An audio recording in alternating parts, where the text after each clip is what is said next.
Estabilidade. O empregado que contar com mais de 10 anos de serviço, aliás, empregado que contar mais de 10 anos de serviço na mesma empresa, não pode ser despedido senão por motivo de falta grave ou circunstância de força maior devidamente comprovadas. Considera como serviço todo o tempo em que o empregado esteja à disposição do empregador. Constitui falta grave a prática de qualquer dos fatos a que se refere o 482, quando por sua repetição natureza representem séria violação dos deveres e obrigações do empregado. O empregado acusado de falta grave poderá ser suspenso de suas funções, mas a sua despedida só se tornará efetiva após o inquérito em que se verifique a procedência da acusação. A suspensão no caso deste artigo perdurará até a decisão final do processo. Reconhecida a inexistência de falta grave praticada pelo empregado, fica o empregador obrigado a readmiti-lo no serviço e a pagar-lhe os salários a que teria direito no período de suspensão. Quando a reintegração do empregado estável for desaconselhável, dado o grau de incompatibilidade resultante do dissídio, especialmente quando o empregador pessoa física, especialmente quando for o empregador pessoa física, o TRT poderá converter aquela obrigação em indenização devida nos termos do artigo seguinte. Extinguindo-se a empresa, sem a observância de motivo de força maior, ao empregado estável despedido é garantida a indenização por rescisão do contrato por tempo indeterminado, paga em dobro. Em caso de fechamento do estabelecimento filial ou agência, ou supressão necessária de atividade sem ocorrência de motivo de força maior, é assegurado aos empregados estáveis que ali exerçam suas funções direito à indenização na forma do artigo anterior. Não haverá estabilidade no exercício dos cargos de diretoria, gerência ou outros de confiança imediata do empregador, ressalvado o cômputo do tempo de serviço para todos os efeitos legais. Ao empregado garantido pela estabilidade que deixar de exercer cargo de confiança, é assegurada, salvo no caso de falta grave, a reversão ao cargo efetivo que haja anteriormente ocupado. Ao empregado despedido sem justa causa, que só tenha exercido cargo de confiança e que contar mais de 10 anos de serviço na mesma empresa, é garantida a indenização proporcional ao tempo de serviço, nos termos do 477 e 478. A despedida, que se verificar com o fim de obstar ao empregado a aquisição de estabilidade, sujeitará o empregador a pagamento em dobro da indenização prescrita no 477 e 478. O pedido de demissão do empregado estável só será válido quando feito com assistência do respectivo sindicato e se não houver perante a autoridade local competente do Ministério do Trabalho ou da Justiça do Trabalho. Força maior. Essa parte aqui ela não cai.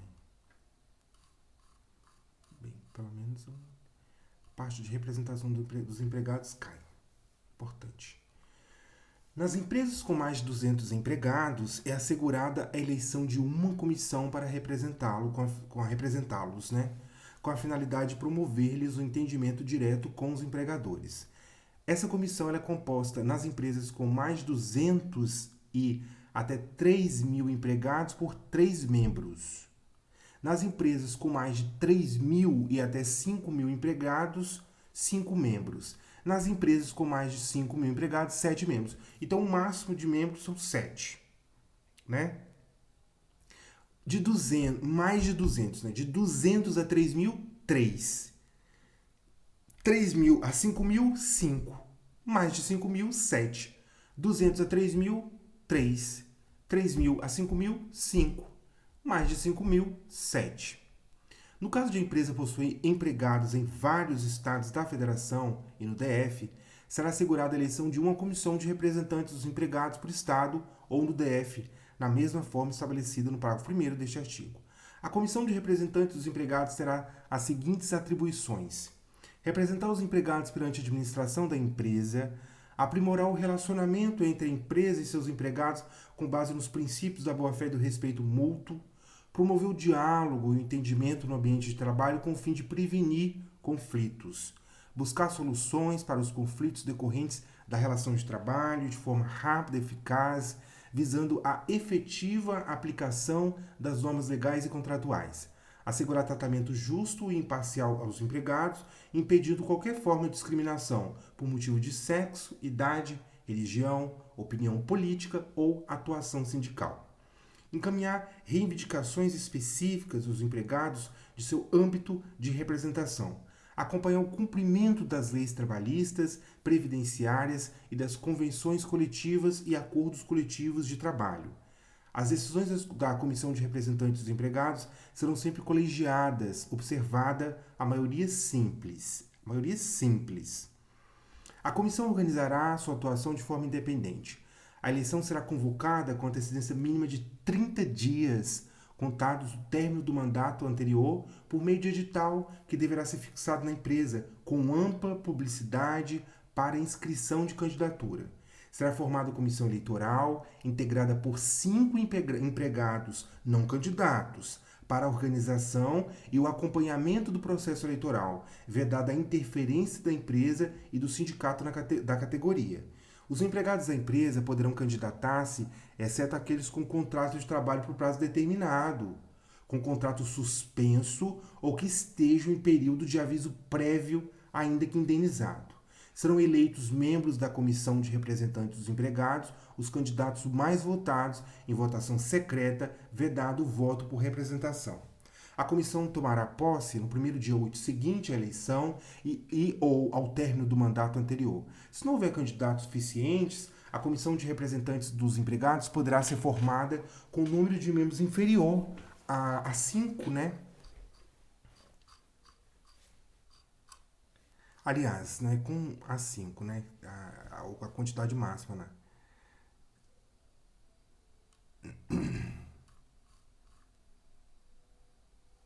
Os membros inferiores ao previsto no 510. O 510 vai prever a quantidade, 3, 5 e 7. Então, se não houver candidatos suficientes, a comissão de representantes empregados pode ser formada com um número inferior ao previsto no 510A, daqui que a gente acabou de ver. Se não houver registro de candidatura, será lavrada a ata e convocada nova eleição no prazo de 1 ano.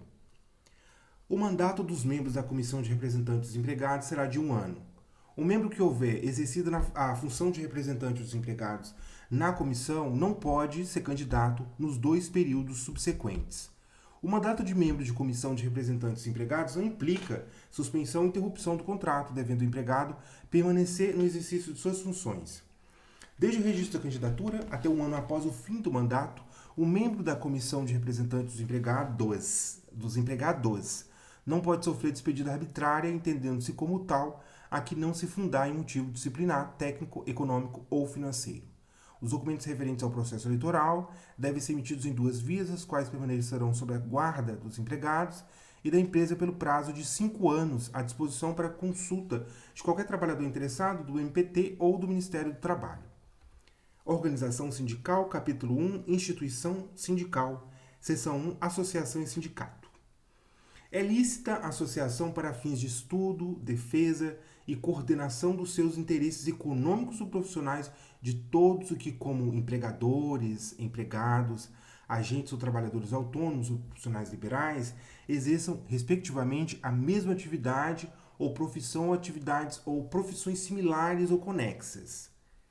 Aí vem agora as partes que vão definir, né, solidariedade de interesses econômicos e similitudes de condições de vida. Então, só recapitulando que é lista a associação para fins de estudo, defesa e coordenação dos interesses econômicos ou profissionais de todos os que, como empregadores e empregados, agentes ou trabalhadores autônomos ou profissionais liberais, exerçam, respectivamente, a mesma atividade ou profissão ou atividades ou profissões similares ou conexas. A solidariedade de interesses econômicos dos que empreendem atividades idênticas, similares ou conexas constitui o vínculo social básico que se denomina categoria econômica. A similitude de condições de vida, oriunda da profissão ou trabalho em comum, em situação de emprego na mesma atividade econômica ou atividades econômicas similares ou conexas, compõem a expressão social elementar compreendida como categoria profissional. A similitude de condições de vida oriunda da profissão ou trabalho em comum, em situação de emprego na mesma atividade econômica ou atividades econômicas similares ou conexas, compõem a expressão social elementar compreendida como categoria profissional.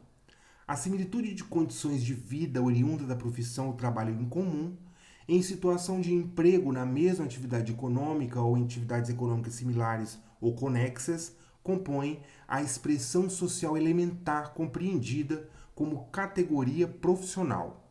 Categoria profissional diferenciada é a que se forma dos empregados que exerçam profissões ou funções diferenciadas por força de estatuto profissional especial ou em consequência de condições de vida singulares.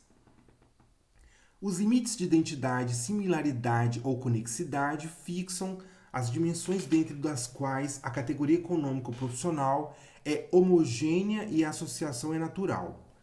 A similitude de condições de vida oriunda da profissão ou trabalho em comum, em situação de emprego na mesma atividade econômica ou em atividades econômicas similares ou conexas, compõe a expressão social elementar compreendida como categoria profissional.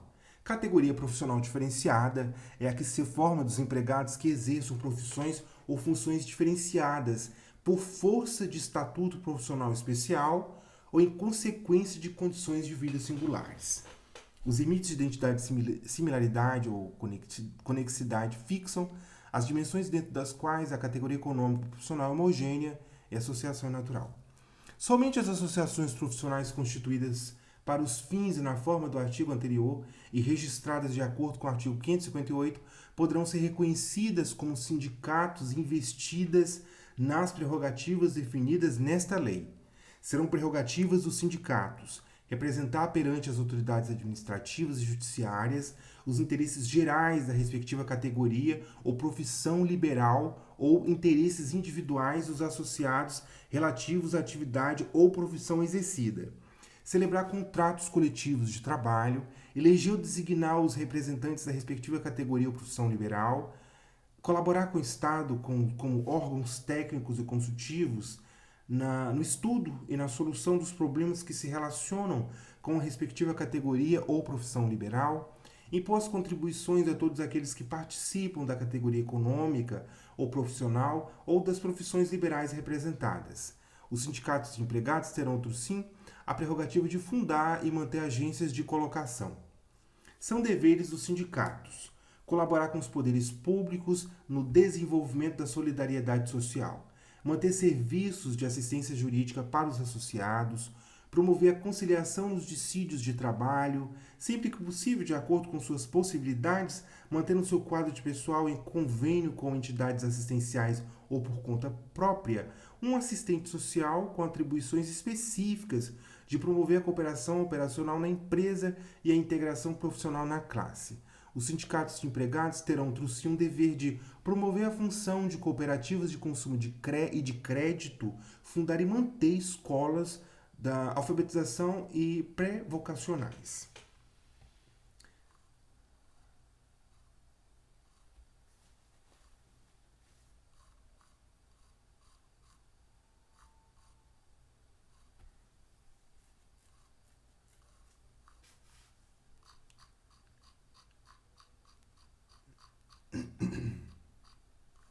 Reconhecimento e investidura sindical.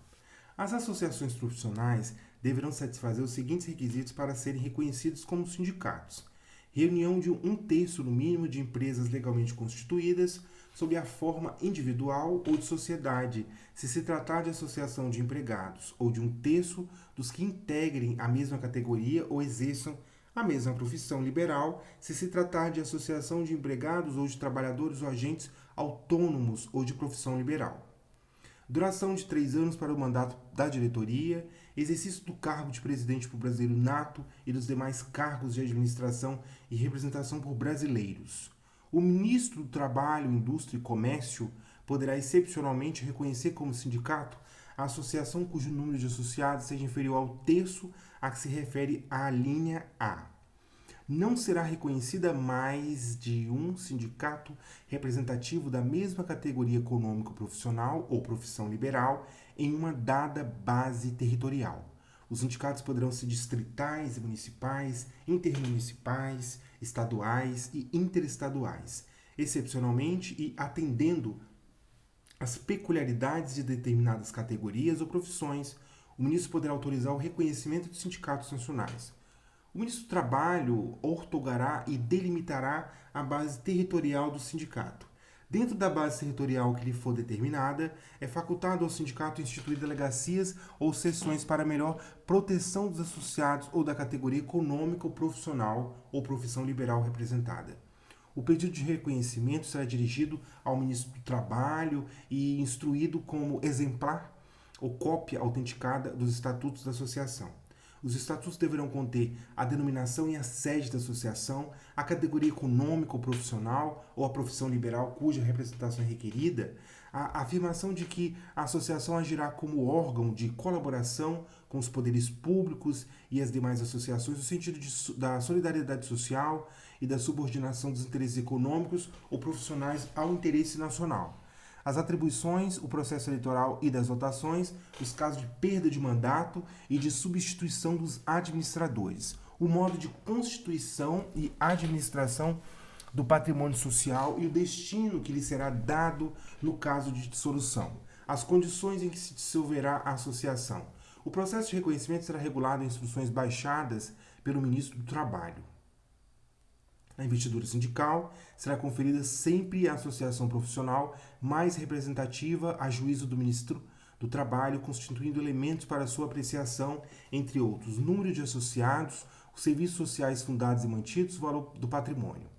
Reconhecida como sindicato associação profissional, será expedida carta de reconhecimento assinada pelo ministro do Trabalho, na qual será especificada a representação econômica ou profissional conferida e mencionada a base territorial outorgada. Condições para o funcionamento do sindicato. Proibição de qualquer propaganda de doutrinas incompatíveis com as instituições e os interesses da nação, bem como de candidaturas a cargos eletivos estranhos ao sindicato. Proibição de exercício de cargo eletivo cumulativamente com o de emprego remunerado pelo sindicato ou por entidade sindical de grau superior. Gratuidade do exercício de cargos eletivos. Proibição de qualquer atividade não compreendida nas finalidades mencionadas no artigo 511, inclusive as de caráter político-partidário. Proibição de cessão gratuita ou remunerada da respectiva sede à entidade de índole político-partidária. Quando para o exercício de mandato tiver o associado de sindicato de empregados, trabalhadores autônomos ou de profissionais liberais de ser afastado do seu trabalho, poderá ser atribuída pela Assembleia Geral uma gratificação nunca excedente da importância de sua remuneração na profissão respectiva.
tô passando porque essas partes aqui, elas costumam cair muito, não.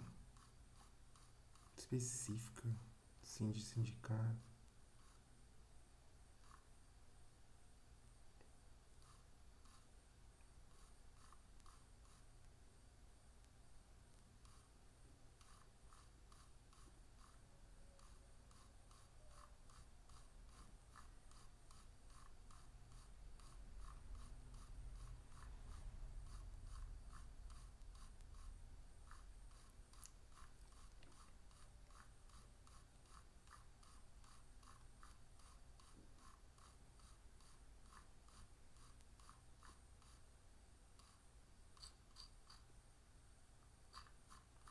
Agora aqui sim, título 6, Convenções Coletivas de Trabalho. Convenção coletiva de trabalho é o acordo de caráter normativo pelo qual dois ou mais sindicatos representativos de categorias econômicas e profissionais estipulam condições de trabalho aplicáveis no âmbito das respectivas representações e as relações individuais de trabalho. É facultado aos sindicatos representativos de categorias profissionais celebrar acordos coletivos com uma ou mais empresas da correspondente categoria econômica que estipulem condições de trabalho aplicáveis no âmbito da empresa ou das acordantes respectivas relações de trabalho. As federações e na falta destas, confederações representativas de categorias econômicas e profissionais poderão celebrar convenções coletivas de trabalho para reger as relações das categorias a elas vinculadas e organizadas em sindicatos no âmbito de suas representações. A convenção coletiva e o acordo coletivo têm prevalência sobre a lei quando, entre outras, dispuserem. A convenção coletiva e o acordo coletivo de trabalho, ele é superior à lei quando ele dispuser, aí tem um rol de um monte de coisas que a gente vai ver aqui agora, que ele não vai ter prevalência sobre a lei, vai prevalecer sobre a lei. Primeiro, pacto quanto à jornada de trabalho, observados os limites constitucionais. Em primeiro lugar, jornada de trabalho, pacto quanto à jornada de trabalho, observados os limites constitucionais. Banco de horas anual. Intervalo intrajornada, respeitado o limite mínimo de 30 minutos para jornadas superiores a 6 horas. Adesão ao programa Seguro-Desemprego. Plano de cargos, salários e funções compatíveis com a condição pessoal do empregado, bem como identificação dos cargos que se enquadram como funções de confiança. Regulamento empresarial. Representante dos trabalhadores no local de trabalho. Teletrabalho. Regime de sobreaviso. Trabalho intermitente. Remuneração por produtividade, incluídas as gorjetas percebidas pelo empregado e remuneração por desempenho individual. Modalidade de registro de jornada de trabalho. Troca do dia de feriado. Enquadramento do grau de insalubridade.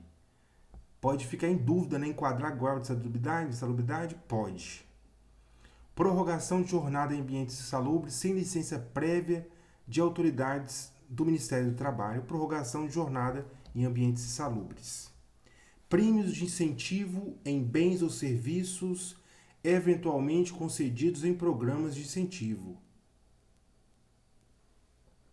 Participação nos lucros ou resultados, PLR. No exame da convenção coletiva ou do acordo coletivo, a Justiça do Trabalho observará o artigo 3º, o parágrafo 3º do artigo 8º da CLT. A inexistência de expressa indicação de contrapartidas recíprocas em convenção coletiva ou acordo coletivo não enseja sua nulidade por não caracterizar um vício do negócio jurídico. A inexistência de expressa indicação de contrapartidas recíprocas em CCT ou ACT não enseja sua nulidade por não caracterizar um vício do negócio jurídico. Se for pactuada cláusula que reduz o salário ou a jornada, a convenção coletiva ou acordo coletivo deverão prever a proteção dos empregados contra dispensa e motivada durante o prazo de vigência do instrumento coletivo. Se tiver uma cláusula que reduz o salário ou a jornada, a CCT ou a ACT deverão prever a proteção dos empregados contra dispensa imotivada durante o prazo de vigência do instrumento coletivo. Na hipótese de procedência da ação anulatória de cláusula de CCT ou de ACT, quando houver cláusula compensatória, essa deverá ser igualmente anulada sem repetição do indébito. Os sindicatos subscritores de convenção coletiva ou de acordo coletivo deverão participar como litisconsortes necessários em ação individual ou coletiva que tenham como objeto a anulação de cláusulas desses instrumentos.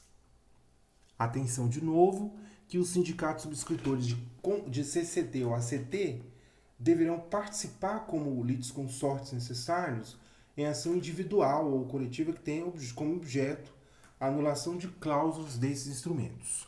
Agora vamos a objetos ilícitos. Constituem objeto ilícito de CCT ou ACT exclusivamente a supressão ou redução seguintes direitos, exclusivamente, esses direitos aqui.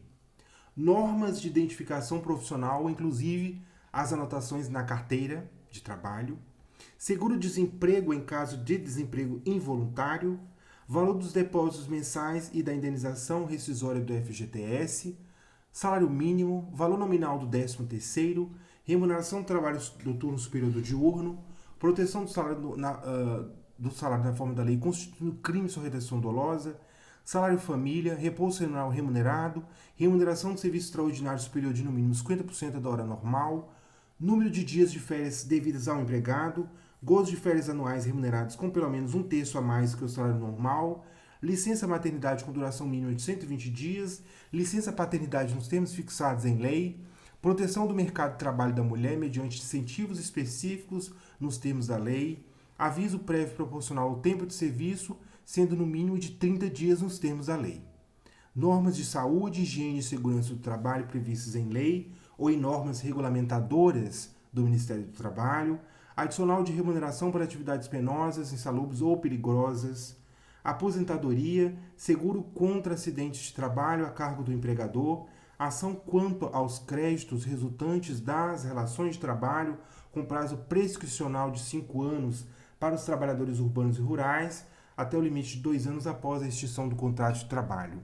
Proibição de qualquer discriminação no tocante a salário e critérios de admissão do trabalhador com deficiência, proibição de trabalho noturno perigoso ou insalubre a menor de 18 e de qualquer trabalho a menor de 16, salvo na condição de aprendiz a partir de 14.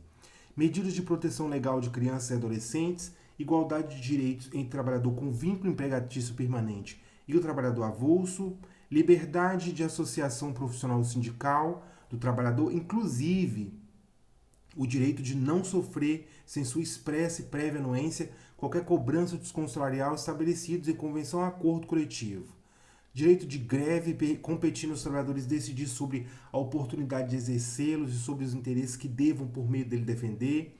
Definição legal sobre os serviços ou atividades essenciais e disposições legais sobre o atendimento das necessidades inadiáveis da comunidade em caso de greve, tributos e outros créditos de terceiros, as disposições previstas nos artigos 373-A, 390, 392-A, 394, 394-A, 395, 396 e 400.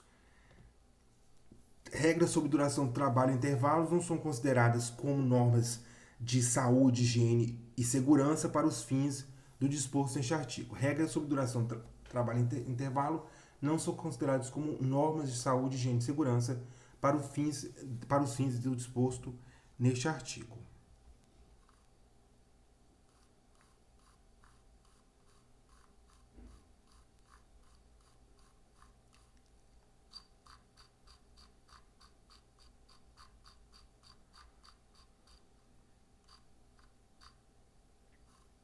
Os sindicatos só poderão celebrar convenções ou acordos por deliberação de Assembleia Geral, especialmente convocada para esse fim, consoante o disposto nos respectivos estatutos, dependendo a validade da mesma do comparecimento e votação em primeira convocação de 2/3 dos associados da entidade, se tratar de convenção, e dos interessados. E no caso de acordo...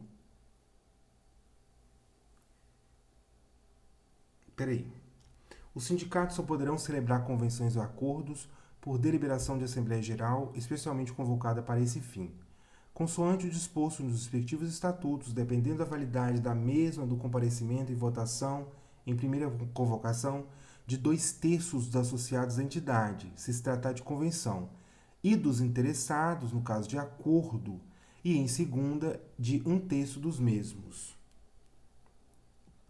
Primeira convocação, 2/3. Segunda convocação, 1/3. O quórum de comparecimento e votação será de 1/8 dos associados. Em segunda convocação,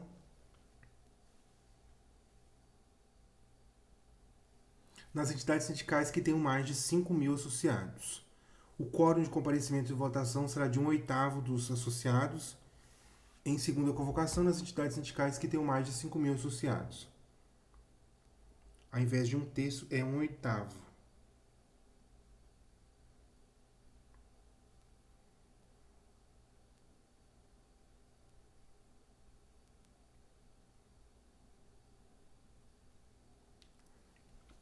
As convenções e os acordos deverão conter obrigatoriamente designação dos sindicatos convenientes ou dos sindicatos e empresas acordantes, prazo de vigência, categorias ou classes de trabalhadores abrangidas pelos respectivos dispositivos, condições ajustadas para reger as relações individuais de trabalho durante sua vigência, normas para conciliação das divergências sugeridas entre os convenientes por motivos de aplicação de seus dispositivos, disposições sobre o processo de sua prorrogação e de revisão total ou parcial de seus dispositivos, direitos e deveres dos empregados e empresas, penalidades para os sindicatos convenientes, os empregados e as empresas em casos de violação de seus dispositivos. As convenções e os acordos serão celebrados por escrito, sem emendas nem rasuras, em tantas vias quantos forem os sindicatos convenientes ou as empresas acordantes, além de uma destinada a registro.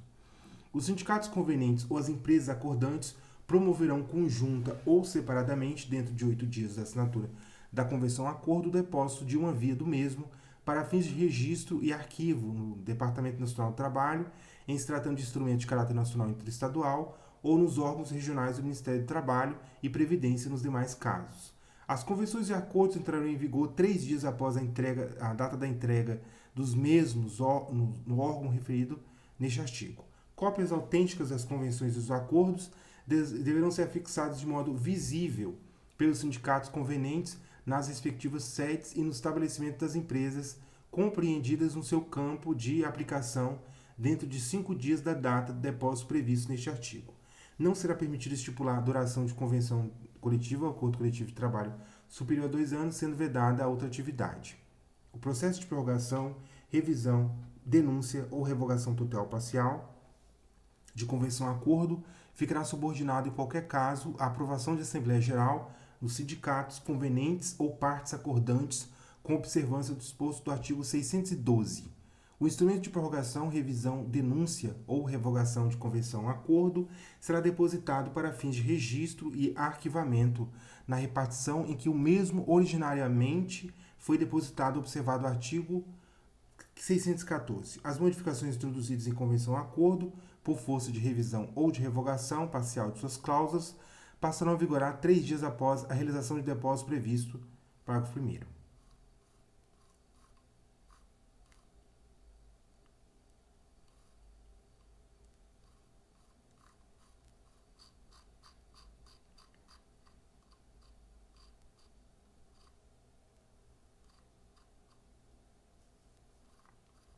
Os sindicatos representativos de categorias econômicas ou profissionais e as empresas, inclusive as que não tenham representação sindical quando provocadas, não podem recusar-se à negociação coletiva.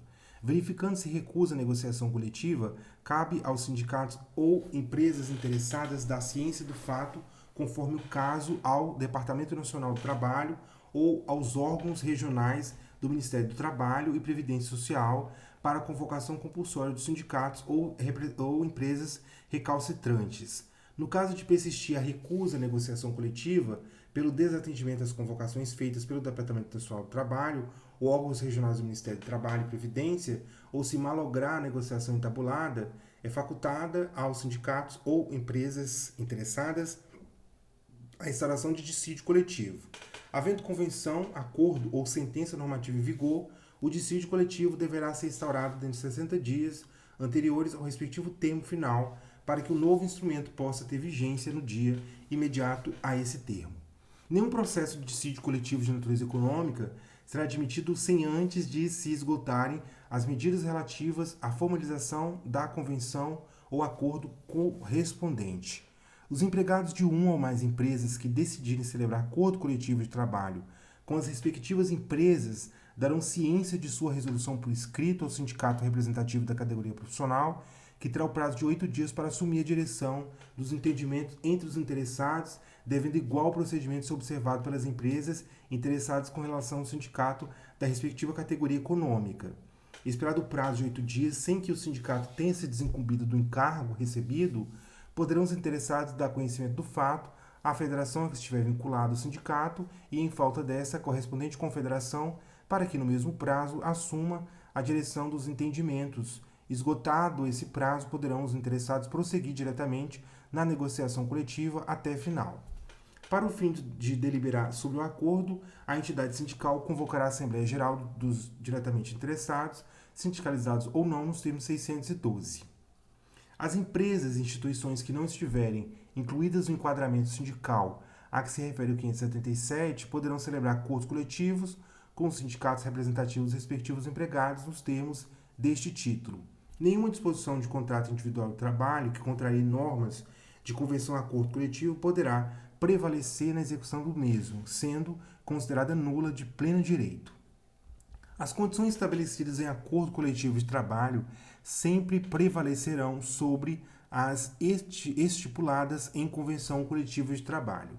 As convenções e os acordos poderão incluir, entre suas cláusulas, disposição sobre a constituição e funcionamento de comissões mistas de consulta e colaboração no plano da empresa e sobre participação nos lucros. Essas disposições mencionarão a forma de constituição, o modo de funcionamento e as atribuições das comissões, assim como o plano de participação, quando for o caso.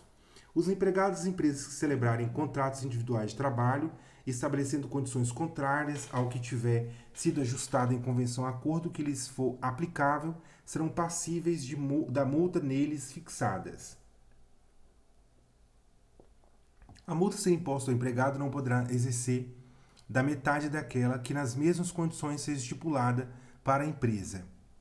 Será nula de pleno direito disposição de convenção a acordo que, direta ou indiretamente, contrarie proibição ou norma disciplinadora da política econômico-financeira do governo concernente à política salarial vigente, não produzindo qualquer efeito perante autoridades e repartições públicas, inclusive para fins de revisão de preços e tarifas de mercadorias e serviços. Na hipótese deste artigo, a nulidade será declarada de ofício ou mediante representação pelo Ministro do Trabalho ou pela Justiça do Trabalho em processo submetido ao seu julgamento. A vigência de cláusula de aumento ou reajuste salarial, que implique elevação de tarifas ou de preços sujeitos à fixação por autoridade pública ou repartição governamental, dependerá de prévia audiência dessa autoridade ou repartição e sua expressa declaração no tocante à possibilidade de elevação da tarifa ou do preço e quanto ao valor dessa elevação. As controvérsias resultantes da aplicação de convenção ou acordo celebrado nos termos deste título serão dirimidas pela Justiça do Trabalho.